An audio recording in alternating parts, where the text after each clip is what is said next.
اگر آپ کو میری یہ ویڈیو پسند آئے تو like, comment and share, subscribe کرنا مت بھولیے۔ السلام علیکم دوستوں، جیسا کہ آپ لوگ جانتے ہیں ہم پڑھ رہے ہیں سیرت نبی صلی اللہ علیہ وآلہ وسلم۔ لیکن شروع کرنے سے پہلے میری آپ سب سے گزارش ہے کہ ایک دفعہ نبی کریم صلی اللہ علیہ وآلہ وسلم پر درود شریف پڑھ دیں، اور اس کے بعد جہاں بھی نبی کریم صلی اللہ علیہ وآلہ وسلم کا نام مبارک آئے وہاں پر درود شریف ضرور پڑھیں، اور اگر آپ درود شریف نہیں پڑھ سکتے تو کم از کم صلی اللہ علیہ وآلہ وسلم ضرور کہیں۔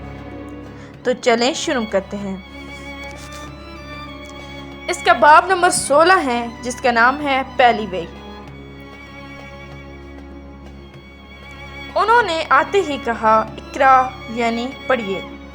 آپ صلی اللہ علیہ وآلہ وسلم نے فرمایا میں نہیں پڑھ سکتا یعنی میں پڑھا لکھا نہیں۔ اس پر جبرائیل علیہ السلام نے آپ کو سینے سے لگا کر بھیجا۔ آپ فرماتے ہیں کہ انہوں نے مجھے اس زور سے بھیجا کہ مجھے موت کا گمان ہوا۔ اس کے بعد انہوں نے مجھے چھوڑ دیا، پھر کہا پڑھیے، یعنی جو میں کہوں وہ پڑھیے۔ اس پر آپ صلی اللہ علیہ وآلہ وسلم نے ارشاد فرمایا میں کیا پڑھوں؟ تب جبرائیل علیہ السلام نے سورۃ الق کی یہ آیت پڑھی۔ ترجمہ: اے پیغمبر صلی اللہ علیہ وآلہ وسلم، آپ پر جو قرآن نازل ہوا کرے گا اپنے رب کا نام لے کر پڑھا کیجیے، یعنی جب پڑھیں بسم اللہ الرحمن الرحیم کہہ کر پڑھا کیجیے۔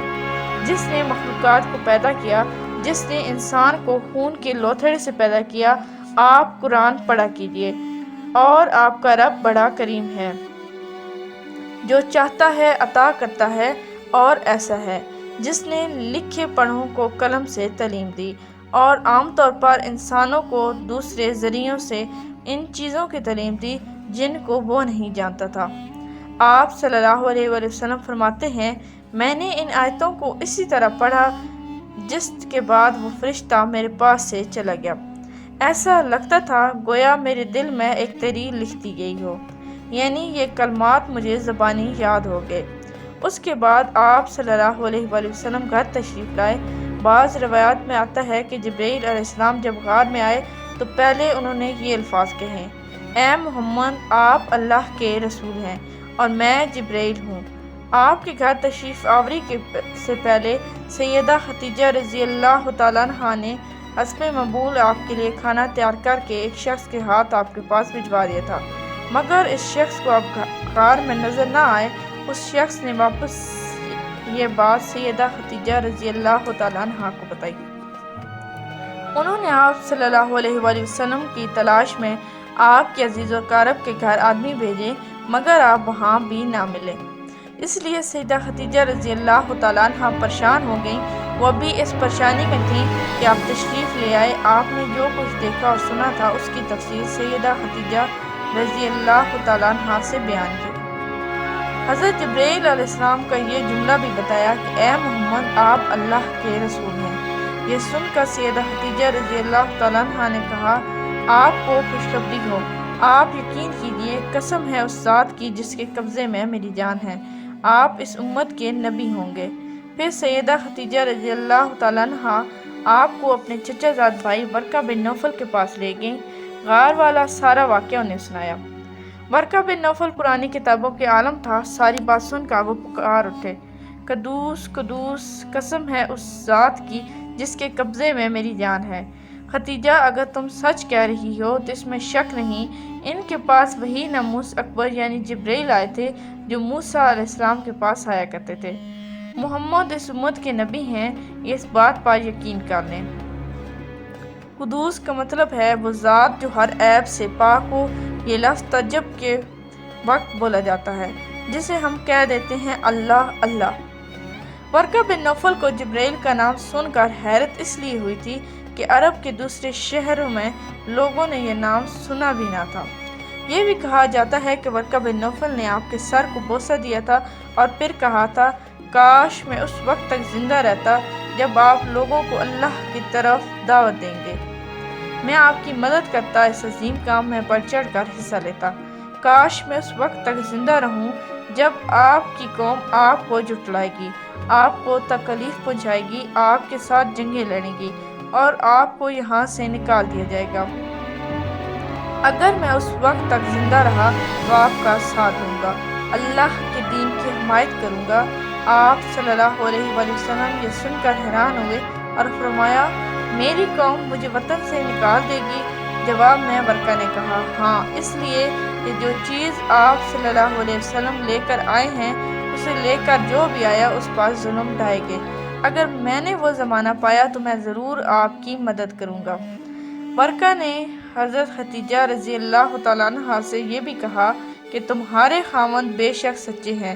در حقیقت یہ باتیں نبوت کی ابتدا ہیں، یہ اس امت کے نبی ہیں، لیکن اس کے کچھ ہی مدت بعد ورقہ بن نوفل کا انتقال ہو گیا، انہیں حجون کے مقام پر دفن کیا گیا۔ چونکہ انہوں نے آپ کی تصدیق کی تھی، اس لیے نبی کریم صلی اللہ علیہ وآلہ وسلم نے ان کے بارے میں فرمایا ہے، میں نے ورقہ کو جنت میں دیکھا ہے اور ان کے جسم پر سرخ لباس تھا۔ ورقہ سے ملاقات کے بعد آپ صلی اللہ علیہ وآلہ وسلم گھر تشریف لے آئے۔ اس کے بعد ایک مدت تک جبرائیل علیہ السلام آپ کے سامنے نہیں آئے۔ درمیان میں جو وقفہ ڈالا گیا اس میں اللہ تعالیٰ کی یہ حکمت تھی کہ آپ کے مبارک دل پر جبرائیل علیہ السلام کو دیکھ کر جو خوف پیدا ہو گیا تھا اس کا اثر ظاہر ہو جائے، اور ان کے نہ آنے کی وجہ سے آپ کے دل میں وحی کا شوق پیدا ہو جائے۔ چنانچہ ایسا ہی ہوا۔ جبرائیل علیہ السلام کی آمد کے بعد سلسلہ رک جانے کے بعد آپ کو صدمہ ہوا۔ کئی بار آپ پہاڑوں کی چوٹیوں پر چڑھ گئے تاکہ خود کو وہاں سے گرا کر ختم کر دیں، لیکن جب بھی آپ ایسا کرنے کی کوشش کرتے جبرائیل علیہ السلام آپ کو پکارتے، اے محمد، آپ حقیقت میں اللہ تعالیٰ کے رسول ہیں۔ یہ کلمات سن کر آپ سکون محسوس کرتے، لیکن جب پھر وحی کا وقفہ کچھ اور گزر جاتا تو آپ بے قرار ہو جاتے، رنج محسوس کرتے اور اس طرح پہاڑ کی چوٹی پر چڑھ جاتے۔ چنانچہ پھر جبرائیل علیہ السلام آ جاتے اور آپ کو تسلی دیتے۔ آخر دوبارہ وحی ہوئی۔ سورۃ مدثر کی پہلی 3 آیات اتری۔ ترجمہ: اے کپڑے میں لپٹنے والوں اٹھو، یعنی اپنی جگہ سے اٹھو اور تیار ہو جاؤ، پھر کافروں کو ڈراؤ، پھر اپنے رب کی بڑھائیاں بیان کرو اور اپنے کپڑے پاک رکھو۔ اس طرح آپ کو نبوت کے ساتھ تبلیغ کا حکم دیا گیا۔ ابن اسحاق لکھتے ہیں، سیدہ خدیجہ رضی اللہ تعالیٰ عنہا پہلی خاتون ہیں جو اللہ اور اس کے رسول پر ایمان لائیں اور اللہ کی طرف سے جو کچھ حضرت صلی اللہ علیہ وآلہ وسلم لے کر آئے اس کی تصدیق کی۔ مشرکین کی طرف سے آپ کو جب بھی تکلیف پہنچی، صدمہ پہنچا، سیدہ خدیجہ رضی اللہ تعالیٰ عنہا نے آپ کو دلاسا دیا۔ سیدہ خدیجہ رضی اللہ تعالیٰ عنہا کے بعد دوسرے آدمی حضرت ابو بکر صدیق رضی اللہ تعالیٰ عنہ ہیں، جو آپ کے پرانے دوست تھے۔ انہوں نے آپ کی زبان سے نبوت ملنے کا ذکر سنتے ہی فوراً آپ کی تصدیق کی اور ایمان لے آئے۔ بچوں میں سیدنا علی رضی اللہ تعالیٰ عنہ ہیں، جو آپ پر پہلے ایمان لائے، اور ان کے ایمان لانے کا واقعہ کچھ اس طرح ہے کہ ایک دن آپ صلی اللہ علیہ وآلہ وسلم ان کے پاس تشریف لائے۔ اس وقت سیدہ خدیجہ رضی اللہ تعالیٰ عنہ بھی آپ کے ساتھ تھیں اور آپ ان کے ساتھ چھپ کر نماز پڑھ رہی تھیں۔ انہوں نے یہ نئی بات دیکھ کر پوچھا، یہ آپ کیا کر رہے ہیں؟ نبی کریم صلی اللہ علیہ وآلہ وسلم نے ارشاد فرمایا، یہ وہ دین ہے جس کو اللہ تعالیٰ اپنے لیے پسند فرمایا اور اس کے لیے اللہ تعالیٰ نے اپنے پیغمبر بھیجے۔ میں تمہیں بھی اس اللہ کی طرف بلاتا ہوں، لات اور عزی کی عبادت سے روکتا ہوں۔ حضرت علی یہ سن کر عرض کیا، یہ ایک نئی بات ہے، اس کے بارے میں نے آج سے پہلے کبھی نہیں سنا، اس لیے میں اپنے بارے میں ابھی کچھ نہیں کہہ سکتا، میں اپنے والد سے مشورہ کر لوں گا۔ ان کا جواب سن کر آپ صلی اللہ علیہ وسلم نے ارشاد فرمایا، علی، اگر تم مسلمان نہیں ہوتے تو بھی اس بات کو چھپائے رکھنا۔ انہوں نے وعدہ کیا اور اس کا ذکر کسی سے نہ کیا۔ رات بھر سوچتے رہے، آخر اللہ تعالیٰ نے انہیں ہدایت عطا فرمائی، سویرے آپ کی خدمت میں حاضر ہوئے اور مسلمان ہو گئے۔ علماء نے لکھا ہے کہ اس وقت حضرت علی کی عمر 8 سال کے قریب تھی۔